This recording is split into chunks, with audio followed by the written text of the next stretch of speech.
8 hours and 17 minutes, 8 hours and 34 minutes, 9 hours and 10 minutes. This is how much time I was spending on my phone just a couple weeks ago. This device can be such an incredible tool, but it also can suck our life away. And as a tech creator whose literal job is to make videos about how cool these devices are, I think it's also really important to recognize that so many people are addicted to their phones. But that doesn't mean you have to throw away your phone or get a flip phone. There are a bunch of things you can do in just a few minutes that will make it so much easier to not use your phone as much and cut your screen time in half. These strategies have helped me so much in the past few weeks. The average American spends 7 hours every single day on their phone, which adds up to 106 full days every single year. That's a third of an entire year just looking at a screen. Now, I showed you guys before, I was spending like 9 hours a day on my phone. And in a way, I kind of do have an excuse, like social media is my job. So replying to comments, staying up to date with what's happening on social media is part of what I have to do for work. But 9 hours is unacceptable, honestly. So I would suggest looking at your screen time, seeing what apps you use the most, and this helps you focus your targets and see exactly what you need to work on. So here's step 1, silence unnecessary notifications. To do this, all you have to do is go to your settings, scroll down to notifications, and then scroll down this list and go through every single app that's on your phone and only allow notifications from apps that are truly necessary. I would recommend just putting your phone in do not disturb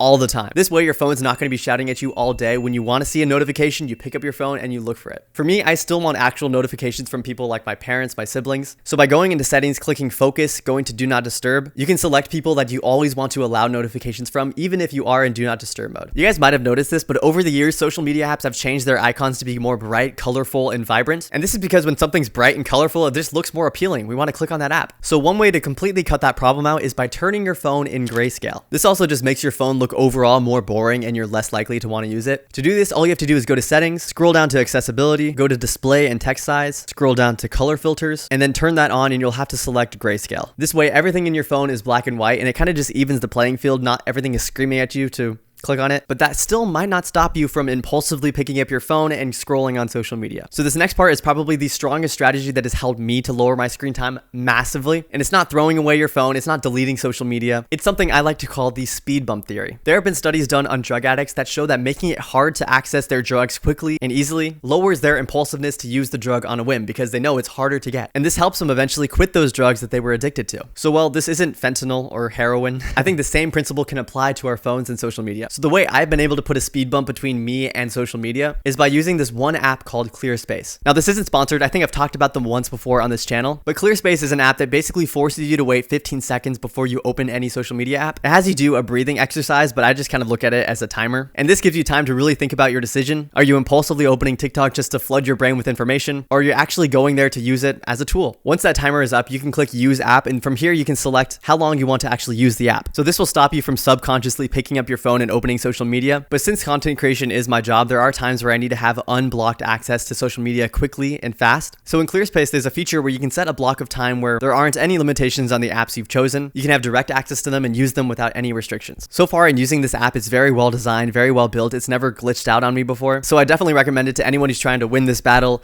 against the billionaires of this world. Now, this next step is a strategy that not really many people have talked about. Something that's been extremely useful to me is replacing those times I would spend on social media with something good and beneficial. And that's exactly what I did. I picked up film photography. So whenever I feel the impulse to go on my phone and scroll on social media, I'll pick this up and take a few photos. I've also started listening to a lot more audiobooks and podcasts. And I know that may sound boring to a lot of you guys out there, but trust me, there's books on every single topic. So pick a topic you're interested in and look on Audible, look for some podcasts. Audiobooks are so underrated. I've been able to read so many books without having to sit there and look at a page. Here are a few of the podcasts that I listen to on the regular. Things like audiobooks and podcasts are going to be adding value into your life. You're going to be learning things that are new. And it's just such a better use of your time than scrolling through cat videos or LeBron James edits on TikTok. You are my sunshine. And now, another really good strategy to not using your phone as much is to make your home screen boring. And this might be a little crazy for some of you. I know you guys like having pictures of your girlfriend, your pet, your family on your home screen. I just have a gray screen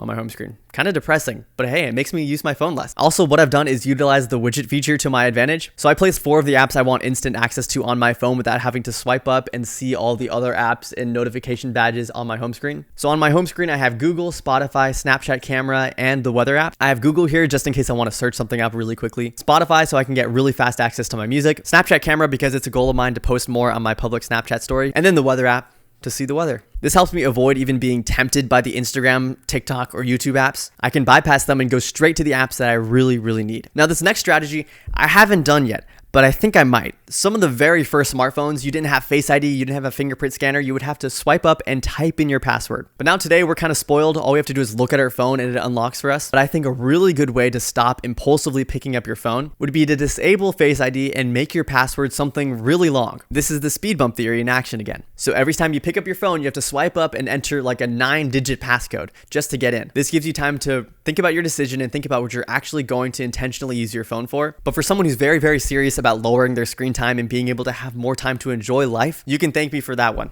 I just saved your life. Now listen, I'm still not perfect.